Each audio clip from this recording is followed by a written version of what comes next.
नमस्कार दोस्तों। आज मैं आपके लिए SSC MTS exam 2024 8 October first shift का एग्ज़ाम समाप्त हो चुका है। इनमें पूछे गए सही प्रश्न मिल चुके हैं जो आपका 100% रियल और ऑथेंटिक क्वेश्चन है। और जिन्हें पीडीएफ चाहिए वो हमारे टेलीग्राम या व्हाट्सएप ग्रुप पर जुड़ सकते हैं या आप हमारे व्हाट्सएप नंबर से पीडीएफ प्रोवाइड कर सकते हैं। और हमारे टेलीग्राम ग्रुप पे आपको 30 सितंबर 1 अक्टूबर 7 अक्टूबर 8 अक्टूबर के पीडीएफ मिलेंगे। पहला प्रश्न है, हिमालय की कंचनजंगा की चोटी की ऊंचाई कितनी है? तो कंचनजंगा की ऊंचाई 8598 मीटर है। ये आपका सिक्किम राज्य में पड़ता है या विश्व की तीसरी सबसे ऊंची चोटी है। कंचनजंगा वास्तव में हिमालय श्रृंखला में स्थित एक शानदार पर्वत है जो नेपाल और भारतीय राज्य सिक्किम के बीच सीमा पर फैला हुआ है। भारत की सबसे ऊंची चोटी K2 है। भारत की सबसे ऊंची चोटी K2 जिसकी ऊंचाई 8611 मीटर है। अब भारत में सबसे ऊंची चोटी कंचनजंगा जिसकी ऊंचाई 8598 मीटर है। नंदा देवी चोटी 7816 मीटर है। कामेत पर्वत की ऊंचाई 7756 मीटर है। साल्टोर कंगाड़ी पहाड़ी 7742 मीटर है। सासेर कंगारी चोटी 7672 मीटर है। माउत्सुंगो कांगड़ी चोटी 7516 मीटर। रीमो चोटी 7385 मीटर। हरदोल चोटी 7151 मीटर है। सबसे ज़्यादा हिंदू प्रतिशत किस राज्य का है? तो हिमाचल प्रदेश का 95.17% हिंदू समुदाय सर्वाधिक हिमाचल प्रदेश में, जबकि मिजोरम में 2.75 के साथ सबसे कम यहाँ पे बोल सकते हैं अल्पसंख्यक हो चुका है हिंदू। दादर और नगर हवेली में केंद्र शासित प्रदेश में सर्वाधिक है हिंदू 93.93%। सबसे कम हिंदू आबादी वाला केंद्र शासित प्रदेश लक्षद्वीप है 2.77%। और इसे भी यहाँ पर भी हिंदू अल्पसंख्यक हो चुका है। सबसे पहले क्रिकेट के कप्तान कौन था? CK नायडू थे। भारतीय क्रिकेट टीम के पहले ओडाई कप्तान अजित अडिकर थे जो 1974 में कप्तान बने और कप्तान के रूप में सिर्फ 2 मैच खेले थे। वो एक आक्रमण भारतीय बल्लेबाज थे जिन्होंने 1966 से 1974 तक भारत का प्रतिनिधित्व किया। उन्हें अर्जुन पुरस्कार 1967 और पद्मश्री पुरस्कार 1972 में सम्मानित किया। महेंद्र सिंह धोनी 200 मैचों में 110 जीत के साथ वनडे क्रिकेट में सबसे सफल कप्तान रहे। भारत ने पहली बार वर्ल्ड कप कब जीता? तो 1983 ईस्वी में जीता, कपिल देव के कप्तानी में वेस्टइंडीज को हराकर। उस समय सर्वाधिक रन बनाने वाला बल्लेबाज कौन था? श्रीकांत थे जिन्होंने 38 रन बनाया था। उसके बाद भारत ने 2011 का वर्ल्ड कप जीता, धोनी के नेतृत्व में श्रीलंका को हराया था। 2024 में T20 वर्ल्ड कप जीता भारत रोहित शर्मा की कप्तानी में दक्षिण अफ्रीका को हराकर। गीता गोविंदा के रचयिता कौन है? तो जयदेव है। गीता गोविंदा के लेखक जयदेव हैं जो 12वीं शताब्दी के भारतीय कवि थे। यह पुस्तक वृंदावन में कृष्ण, गोपी और राधा के बीच संबंधों का वर्णन करती है। मौर्य वंश के बाद कौन सा वंश आया था? शुंग वंश आया था। पुष्यमित्र शुंग वंश के द्वारा स्थापित किया था। शुंग वंश ने 185 ईसा पूर्व से 73 ईसा पूर्व तक मगध पर शासन किया। इसमें 3 महत्वपूर्ण शासक के नाम थे पुष्यमित्र शुंग, अग्निमित्र और देवभूति। शुंग वंश की राजधानी पाटलिपुत्र था। मौर्य वंश की स्थापना चंद्रगुप्त मौर्य ने किए थे कब? 322 ईस्वी में घनानंद को हराकर। मौर्य वंश का शासन 322 ईसा पूर्व से 185 ईसा पूर्व तक था। मौर्य वंश के दौरान राजधानी पाटलिपुत्र था और इनके 3 महत्वपूर्ण शासक थे चंद्रगुप्त, उनका बेटा बिंदुसार और बिंदुसार का बेटा अशोक।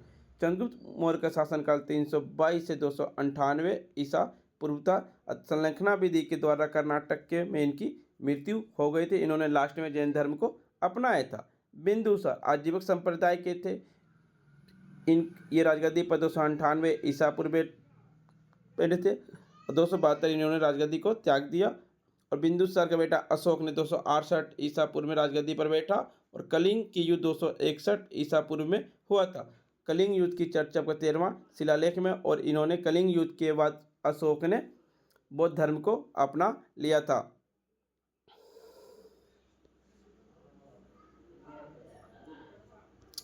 शास्त्रीय नृत्य भरतनाट्यम के गुरु कौन थे? तो रुक्मणी देवी अरुंडले ऑप्शन में था। ये राइट आंसर रुक्मणी देवी अरुंडले हो जाएगा, जिन्होंने भारतीय नृत्य शैली का पुनर्जागरण का नृत्य किया और मद्रास में कला क्षेत्र फाउंडेशन की स्थापना की। यह एक थियोसॉफिस्ट भी थी जो एनी बेसेंट से बहुत प्रेरित थी। उन्हें मद्रास में कला क्षेत्र फाउंडेशन की स्थापना की। रुक्मणी देवी को अप्रैल 1952 में राज्यसभा सदस्य के रूप में और 1956 में पुनः नामांकित किया गया। गूगल ने अंतर्राष्ट्रीय महिला दिवस के लिए 2017 को गूगल डूडल भी उन्हें चित्रित किया और 1956 में पद्म भूषण से सम्मानित की गई थी। और रुक्मणी देवी अरुंडले को यह भारत नाट्य नृत्य से संबंधित हैं। स्वच्छ भारत अभियान किस स्वतंत्रता सेनानी के जन्मदिवस पर चलाया गया? तो महात्मा गांधी के जन्मदिवस पर चलाया गया। 155वें जन्मदिवस पर चलाया गया था। कब शुरुआत हुआ? तो यह आपका 2 अक्टूबर 2014 को नई दिल्ली के राजघाट से शुरू किया गया। इसका उद्देश्य 2 अक्टूबर 2019 तक स्वच्छ भारत की ओर ले जाना था। मिशन के शुभारंभ के बाद 10 करोड़ से अधिक व्यक्तियों को शौचालय का निर्माण करवाया गया। पराक्रम दिवस आपका 23 जनवरी को मनाया जाता है। सुभाष चंद्र के जन्म दिवस पर कब हुआ? 23 जनवरी 1897 ईस्वी को।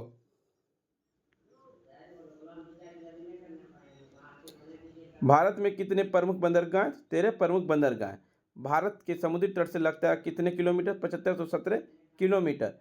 13 प्रमुख बंदरगाह और 205 छोटे बंदरगाह। पश्चिम तट पर बंदरगाह मुंबई, कांडला, बेंगलोर, मोरमुगाओ और कोची बंदरगाह।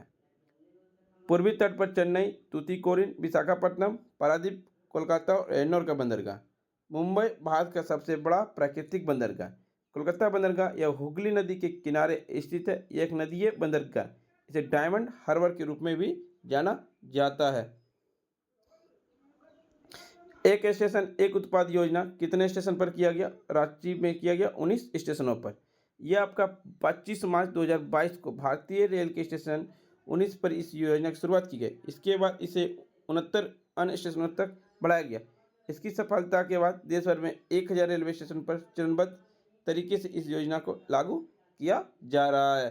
फ्रेंड्स, आपको वीडियो पसंद आ रही हो तो लाइक, शेयर, सब्सक्राइब जरूर करें। तमस उपन्यास के लेखकों ने तो भीष्म साहनी है। 1998 में उन्हें साहित्य के लिए पद्म भूषण मिला और 2002 में उन्हें साहित्य अकादमी समागम से प्राप्त हुआ। वह हिंदी फिल्म स्टार बलराज साहनी के छोटे भाई हैं। सूरज का सातवां घोड़ा मणिक मुल्ला था। पात्र और धर्मवीर भारतीय थे रचनाकार। मेला आचल विश्वनाथ प्रसाद थे। फगनेश्वर नाथ रेणु लेखक हैं। 1954 में प्रकाशन हुआ। 1 इंच मुस्कान रंजना पत्रता है। मन्नू भंडारी इनका रचनाकार थे। तमस नथ्यू था पात्र और भीष्म साहनी इनके लेखक थे। प्रकाशित कब हुआ? 1973 ईस्वी में। विक्रम सेठ के द्वारा लिखा गया ए सुटेबल बॉय। झुप्पा लारी द्वारा अनकस्टेड अर्थ। चेतन भगत के द्वारा आप गर्लफ्रेंड लिखा गया है। एक तो डीएनए किस कोशिका में होता है? डीएनए सूत्रकणिका में होता है। सूत्रकणिका लगभग सभी यूकेरियोटिक कोशिकाओं की कोशिका दर में पाई जाने वाली एक झिल्ली है। इसका प्राथमिक कार्य एंडीनोसिन ट्राइफॉस्फेट के रूप में बड़ी मात्रा में ऊर्जा उत्पन्न करना है। सूत्रकणिका आमतौर पर आकृति में अंडाकार से गोल होते हैं और आकार में 0.5 से 10 माइक्रोन तक होते हैं। ऊर्जा उत्पादन के अलावा सूत्रकणिका कोशिका संकेत गतिविधियों के लिए कैल्शियम को संग्रहित करते हैं, ऊष्मा उत्पन्न करते हैं और कोशिका की वृद्धि और मृत्यु से मध्यस्थ करते हैं। प्रति कोशिका सूत्रकणिका संख्या व्यापक रूप से भिन्न होती है। उदाहरण के लिए मनुष्य में एंथ्रोसाइट लाल रक्त कोशिका में कोई सूत्रकणिका नहीं होती, जबकि यकृत कोशिकाओं और पेशीय कोशिकाओं में सैकड़ों या हजारों में भी हो सकते हैं। फ्रेंड्स, वीडियो पसंद आ रही तो लाइक, शेयर, सब्सक्राइब जरूर करें और पीडीएफ पाने के लिए हमारे टेलीग्राम या व्हाट्सएप ग्रुप पर जुड़ सकते हैं। डिस्क्रिप्शन लिंक दे दिया गया। मिलते हैं फ्रेंड्स आपके साथ नेक्स्ट वीडियो में। जय हिंद, जय भारत। एक देखिए आपका पूछा गया था आईपीएस परीक्षण अकादमी। एक था भारत के अटॉर्नी जनरल किस अनुच्छेद के अंतर्गत आता है? अनुच्छेद आपका 88 के अंतर्गत आता है। डीपीएसपी किस भाग में है? तो डीपीएसपी आपका भाग 4 में है। कहाँ से कहाँ तक? 36 से 51 तक है। डीपीएसपी किस देश से लिया गया? तो यह आपका आयरलैंड देश से लिया गया है। एक जाता जनगणना अधिनियम 1948 से संबंधित था। जनगणना कितने वर्षों में किया? तो जनगणना आपका 10 वर्षों में किया था। पहली बार कब हुआ जनगणना? 1872 ईस्वी में हुआ था और नियमित जनगणना 1881 ईस्वी से स्टार्ट हुआ था। लॉर्ड रिपन के कार्यकाल में पहली बार दशकीय जनगणना आपका अमेरिका शुरुआत किया था, लेकिन सर्व पहली बार जनगणना आपका स्वीडन ने किया था स्टार्ट 1789 ईस्वी में।